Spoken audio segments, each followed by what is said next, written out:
Olá irmãos, paz seja convosco, sejam bem-vindos a mais um vídeo aqui do nosso canal Fino do Evangelho. Aqui toda semana a gente tem vídeo às segundas e quintas-feiras, no qual a gente fala um pouco sobre a palavra de Deus de uma maneira bem simplificada, de uma maneira bem direta. E hoje eu gostaria de trazer para vocês uma reflexão. Eu estava lendo hoje, que é a data de lançamento desse vídeo, no dia 3 de agosto de 2020, eu estava lendo Provérbios 3 e eu me deparei com um texto que ele é de um assunto muito importante, que poucas pessoas gostam, que poucas pessoas escolhem ouvir e pensar a respeito dele, mas que é um assunto que nós não podemos fugir. E eu gostaria de ler com você que tiver com sua Bíblia, depois você pode ler mais esse capítulo de Provérbios, capítulo 3, que fala o seguinte, no versículo 11: Filho meu, não rejeites a correção do Senhor, nem te enojes da sua repreensão, porque o Senhor repreende aquele a quem ama, assim como o pai ao filho a que quer bem. Nós temos uma dificuldade muito grande como seres humanos de lidar com correção. Nós gostamos de ser bajulados, nós gostamos de ser confirmados, nós gostamos, inclusive existe um fenômeno psicológico que é muito difundido no mundo, que é o viés da confirmação. Quer dizer, se eu acredito que uma coisa ela é igual a 1, eu vou procurar notícias e fundamentos, mesmo que sejam mentirosos, para poder confirmar aquilo que eu já quero acreditar. E o ser humano ele é assim, ele já tem essa dificuldade de ser repreendido, ele já tem essa dificuldade de ser corrigido. E a Bíblia ela nos alerta quanto a isso. Ela fala para nós não rejeitarmos a correção do Senhor e nem nos enojarmos da sua repreensão. E eu me lembrei de um outro texto que também fala sobre isso, que é Hebreus 12, que fala o seguinte: Vocês se esqueceram da palavra de ânimo que ele lhes dirige como a filhos. Meu filho, não despreze a disciplina do Senhor, nem se magoe com a sua repreensão, pois o Senhor disciplina a quem ama e castiga todo aquele a quem aceita como filho. Vamos dar uma pausa aqui, só para a gente poder... eu queria compartilhar com você a respeito disso. Uma das maiores características que você é filho de Deus é quando você aceita e quando você é corrigido por Deus. Porque Deus não corrige aquele a quem ele não é pai. Deus só corrige a quem ele aceita como filho. É isso que a palavra de Deus fala. E ele continua falando assim: suportem as dificuldades, recebendo-as como disciplina. Deus os trata como filhos. Pois, qual o filho que não é disciplinado por seu pai? Se vocês não são disciplinados, e a disciplina é para todos os filhos, então vocês não são filhos legítimos, mas sim órfãos. Além disso, tínhamos pais humanos que nos disciplinavam, e nós o respeitávamos. Quanto mais devemos submeter-nos ao Pai dos Espíritos, para assim vivermos. Nossos pais nos disciplinavam por curto período, segundo lhes parecia melhor, mas Deus nos disciplina para o nosso bem, para que participemos da sua santidade. Nenhuma disciplina parece ser motivo de alegria no momento, mas sim de tristeza. Mais tarde, porém, produz fruto de justiça e paz para aqueles que a praticam. Hebreus 12, do versículo 5 a 11. É muito interessante a gente pensar sobre isso, porque nós não gostamos de ser disciplinados, nós não gostamos de ser corrigidos, e isso é um erro, isso é uma mentalidade de sobrevivência, e você não foi criado por Deus para ser um sobrevivente, você foi criado por Deus para você ter vida plena e vida abundante. E uma característica de uma vida plena é que você tem um pai que te ama, e esse pai vai te corrigir. Por mais que você não queira, por mais que você não goste, mas o Pai, nós que temos um Pai maravilhoso que é o nosso Deus, Ele não está preocupado com aquilo que nós vamos gostar de ouvir no momento.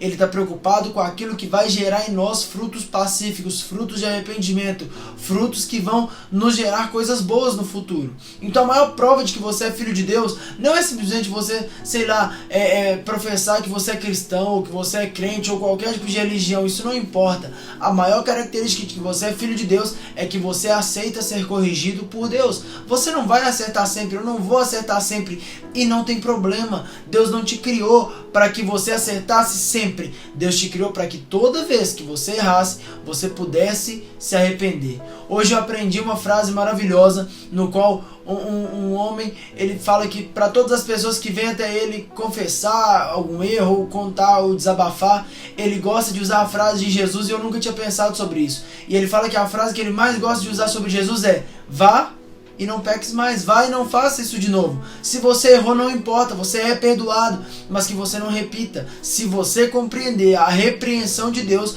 e se você aceitar a disciplina de Deus, você tem um grande passo, você está dando um grande passo para que você possa evoluir como filho de Deus, como cidadão, como marido, como esposa, como filho, como pai, como amigo, como líder, como liderado. Não importa em qual esfera, não importa qual a sua posição, seja familiar, seja na hierarquia social, não importa. O que importa é você estar em constante evolução.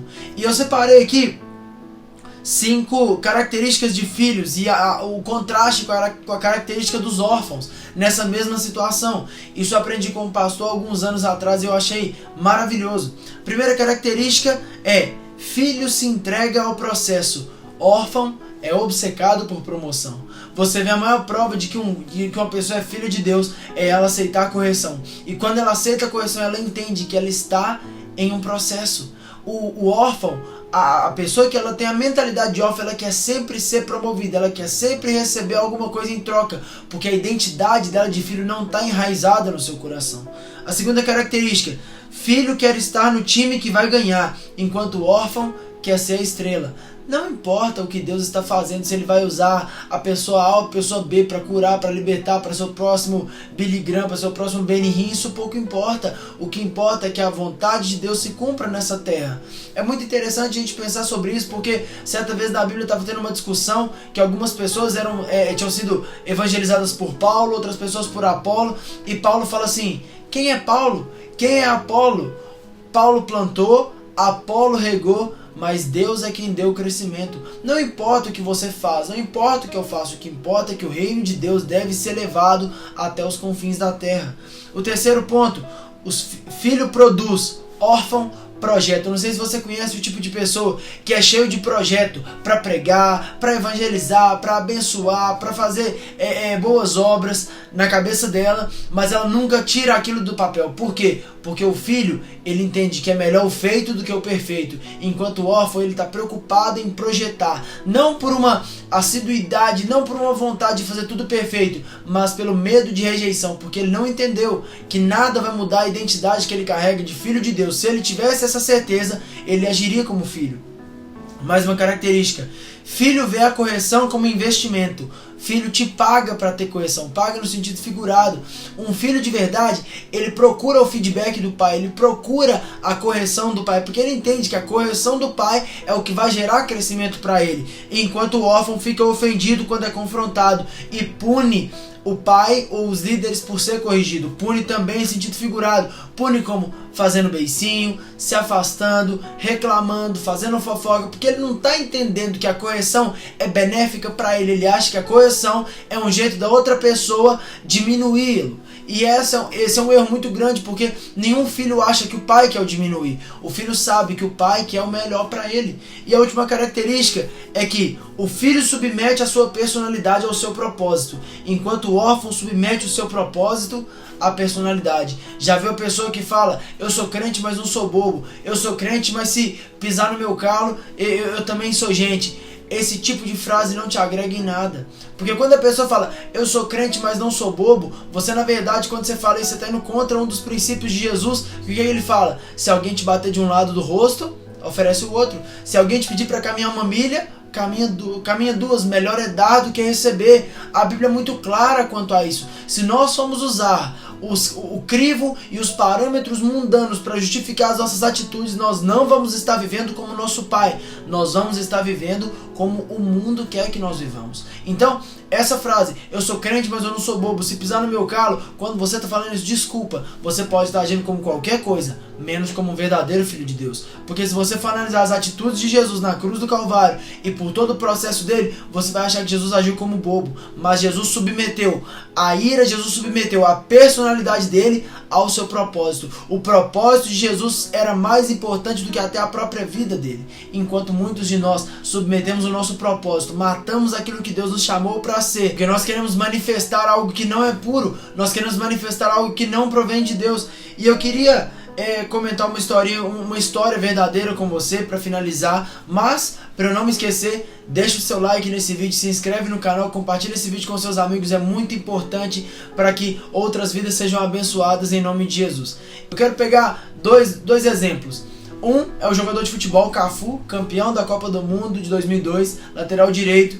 Ele fala que quando ele estava começando a carreira, ele era muito corrigido pelo técnico Tele Santana. E certa vez ele foi pro vestiário brigando, bravo, chutando as coisas, falando: não, o Tele não me dá sossego, o Tele só fica brigando comigo, ele só fica me cobrando, ele não cobra de mais ninguém, só fica cobrando de mim.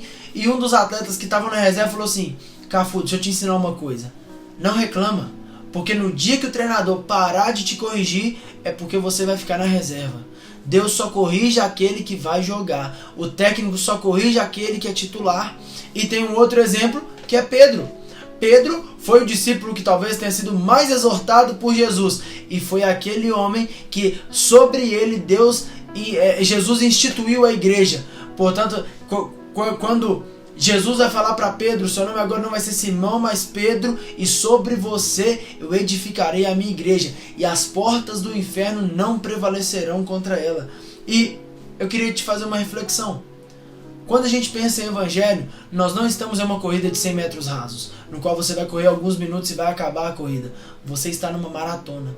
Hebreus 12 fala exatamente isso. Tenha os olhos fixos em Jesus. Jesus, ele correu a corrida sabendo aonde ele estava indo. Jesus sabia que ele estava indo para a cruz, mas mesmo assim ele foi fiel, ele foi obediente. E eu queria encerrar com uma frase que eu acho muito interessante, que fala assim: Deus não precisa de gente qualificada, Deus precisa de gente disposta.